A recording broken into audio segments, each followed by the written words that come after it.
ಸ್ನೇಹಿತರೆ ನಮಸ್ಕಾರ. ನಾನು ಗುಬ್ಬಚ್ಚಿ ಸತೀಶ್. ಈ ವಿಡಿಯೋದಲ್ಲಿ ನಾನು ಪರಿಚಯಿಸುತ್ತಿರುವ ಒಂದು ಸಿನಿಮಾ ಮೇಡ್ ಇನ್ ಕೊರಿಯಾ ಅಂದರೆ ಇದರ ಬಗ್ಗೆ ಒಂದು ರಿವ್ಯೂ ಸಣ್ಣ ಅನಿಸಿಕೆಯನ್ನು ಹೇಳ್ತಾ ಇದ್ದೇನೆ. ಮೇಡ್ ಇನ್ ಕೊರಿಯಾ ಸಿನಿಮಾ ಇತ್ತೀಚೆಗೆ ನೆಟ್ಫ್ಲಿಕ್ಸಲ್ಲಿ ಬಂದಿತ್ತು. ನಾನು ಅದರಲ್ಲೇ ನೋಡಿದ್ದು. ಕನ್ನಡದಲ್ಲಿ ಡಬ್ಬಿಂಗ್ ಇದೆ, ತಮಿಳ್ ಡಬ್ಡ್ ಅಂದರೆ ಕನ್ನಡ ಡಬ್ಡ್ ತಮಿಳ್ ಮೂವಿ. ನೀವು ಆರಾಮಾಗಿ ಕನ್ನಡದಲ್ಲಿ ನೋಡ್ಬೋದು. ಸಬ್ಟೈಟಲ್ ಕೂಡ ಲಭ್ಯ ಇದೆ. ಈ ಸಿನಿಮಾ ಬಗ್ಗೆ ಒಂದೇ ಮಾತಲ್ಲಿ ಹೇಳಬೇಕಂದ್ರೆ same to same but different Bollywood movie ಅಂತ. ಅಂದರೆ ಇದು ತಮಿಳ್ನಾಡು ಕಲ್ಚರು ಮತ್ತು ಕೊರಿಯಾ ಕಲ್ಚರ್ ಇಟ್ಕೊಂಡು ಮಾಡಿರೋ ಒಂದು ಸಿನಿಮಾ. ಬಟ್ ಇಡೀ ಸಿನಿಮಾ ಬಾಲಿವುಡ್ ಸಿನಿಮಾ ಥರ ಇದೆ. ಅದೇ ಇದು different, same to same but different ಅಂತ ನಾನು ಇದರಲ್ಲಿ ಹೇಳೋಕ್ಕೆ ಇಷ್ಟಪಡ್ತೀನಿ. ಇಲ್ಲೊಂದು ಡೈಲಾಗ್ ಬಂದಿತ್ತು ಈ ಸಿನಿಮಾದೊಂದು ಪ್ರಮೋಷನಲ್ ಇದರಲ್ಲಿ. ಅದನ್ನೇ ಈ ಒಂದು ನನ್ನ ಅನಿಸಿಕೆ ಕೂಡ ನಾನು ಹೇಳಿದ್ದೀನಿ. ಈ ಸಿನಿಮಾದಲ್ಲಿ ಶಂಬಾ ಅನ್ನುವ ಹುಡುಗಿ, ಚಿಕ್ಕ ಹುಡುಗಿ, ಆ ಹುಡುಗಿಗೆ ಚಿಕ್ಕ ವಯಸ್ಸಿಂದ ಒಂದು ಕನಸು ನಾನು ಕೊರಿಯಾಗೆ ಹೋಗಬೇಕು ಅಂತ. ಅದ್ರ ಇನ್ಫ್ಲೂಯೆನ್ಸ್ ಯಾಕೆ ಅಂತಂದರೆ ಶಂಬಾ ಒಬ್ಬಳು ರಾಜ್ಕುಮಾರಿ. ಆ ರಾಜ್ಕುಮಾರಿ ಕನ್ಯಾಕುಮಾರಿಯಿಂದ ಕೊರಿಯಾಗೆ ಹೋಗಿದ್ದು ಒಂದು ಕತೆ ಇದೆ. ಆ ಕಥೆಯ ಒಂದು ನಂಬಿಕೆಯ ಮೇಲೆ ಮತ್ತು ಇದ್ರ ಮೇಲೆ ಅಲ್ಲಿ ಕೊರಿಯಾದಲ್ಲಿ ಈಗಲೂ ತಮಿಳ್ ಪದಗಳು ಅವರ ಒಂದು ಇದರಲ್ಲಿ ಲ್ಯಾಂಗ್ವೇಜಲ್ಲಿ ಇದೆ ಅಂತ, ಅಂದರೆ ಭಾಷೆನಲ್ಲಿ ಉಪಯೋಗಿಸ್ತಾರೆ ಅಂತ ಈ ಸಿನಿಮಾದಲ್ಲಿ ಹೇಳಿದರೆ. ನನಗೆ ಅದ್ರ ಬಗ್ಗೆ ಹೆಚ್ಚಿನ ಮಾಹಿತಿ ಇಲ್ಲ. ಆ ಇನ್ಫ್ಲೂಯೆನ್ಸಿಂದ ಈ ಶಂಬಾ ಅನ್ನುವ ಹುಡುಗಿ ಚಿಕ್ಕ ವಯಸ್ಸಿಂದನೇ ಕೊರಿಯಾಗೆ ಹೋಗಬೇಕು ಅನ್ನುವ ಕನಸು. ಅದಕ್ಕೆ ತಂದೆ ಸಪೋರ್ಟು.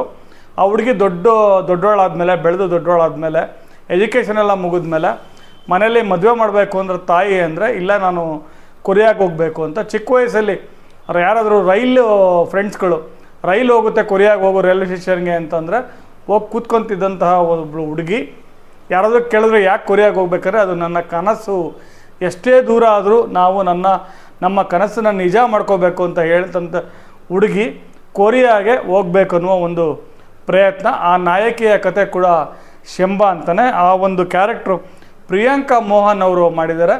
ಇಡೀ ಸಿನಿಮಾ ನೀವು ನೋಡಬೇಕಿರೋದು ಈಕೆಗೋಸ್ಕರ.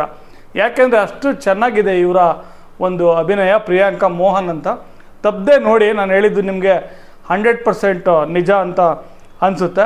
ಎಷ್ಟೇ ದೂರ ಆದರೂ ನಮ್ಮ ಕನಸನ್ನ ನನಸು ಮಾಡ್ಕೋಬೇಕು ಅಂತ ಈ ಶಂಬಾ ಅನ್ನುವ ಹುಡುಗಿ ಯಾವ ರೀತಿ ಕೊರಿಯಾ ಭಾಷೆಯನ್ನು ಕಲ್ತ್ಕೊಂಡು ಕೊರಿಯಾಗೆ ಹೋಗ್ತಾಳ, ಅಲ್ಲಿ ಹೋದ್ಮೇಲೆ ಆಗುವ ಒಂದು ಸಮಸ್ಯೆಗಳೇನು, ಅದನ್ನೆಲ್ಲ ಹೇಗೆ ಫೇಸ್ ಮಾಡ್ತಾಳೆ, ಅಲ್ಲಿ ಸಿಗೋ ಕೆಲಸ ಏನು, ಅಲ್ಲಿ ಒಂದು ಕೆಲಸ ಸಿಗುತ್ತೆ, ಆ ಕೆಲಸದಲ್ಲಿ ಅಜ್ಜಿನ ನೋಡ್ಕೊಬೇಕು, ಆ ಅಜ್ಜಿ ಬೆಡ್ ರಿಡನ್ ಅಜ್ಜಿ, ಆ ಅಜ್ಜಿ ಕನಸೇನಿತ್ತು.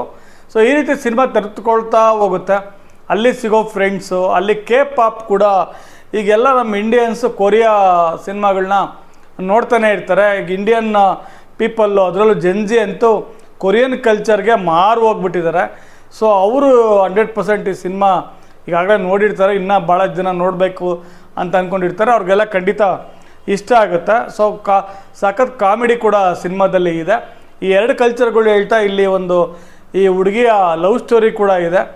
ತಮಿಳ್ ಹುಡುಗನ ಕೊರಿಯಾ ಹುಡುಗನ ಅಂತ ಎಲ್ಲೋ ಒಂದು ಕಡೆ ಪ್ರಮೋಷನ್ ಇದರಲ್ಲಿ ಕೊರಿಯನ್ ಹುಡುಗನ ಮದುವೆ ಆಗೋ ಥರ ತೋರಿಸಿದ್ರು. ಬಟ್ ಸಿನಿಮಾದಲ್ಲಿ ಆ ಥರ ಇಲ್ಲ. ಈ ಹುಡುಗಿ ಇಷ್ಟೆಲ್ಲ ಕನಸುಗಳನ್ನ ಇಟ್ಕೊಂಡು ನಮ್ಗೆ ಅನಿಸಿದ್ದು ನಮ್ಮ ಹೃದಯ ಏನು ಹೇಳುತ್ತೆ ಅದನ್ನು ಕೇಳಬೇಕು ಅಂತಂದರೆ ಯಾರಾದರೂ ನಮಗೆ ಸಪೋರ್ಟ್ ಮಾಡೇ ಮಾಡ್ತಾರೆ ಅಂತ ಹೋದಂತಹ ಹುಡುಗಿ. ಅದು ಈ ಡೈರೆಕ್ಟರ್ ಬಂದುಬಿಟ್ಟು ಕಾರ್ತಿಕ್ ಅಂತ. ನನ್ನ ಪ್ರಕಾರ ಇವರು ಭಾಳಷ್ಟು ಇನ್ಸ್ಪಿರೇಷ್ನಲ್ಲು, ಮೋಟಿವೇಶ್ನಲ್ಲು ಬುಕ್ಸ್ಗಳೆಲ್ಲ ಓದ್ಕೊಂಡ್ಬಿಟ್ಟಿದ್ದಾರೆ.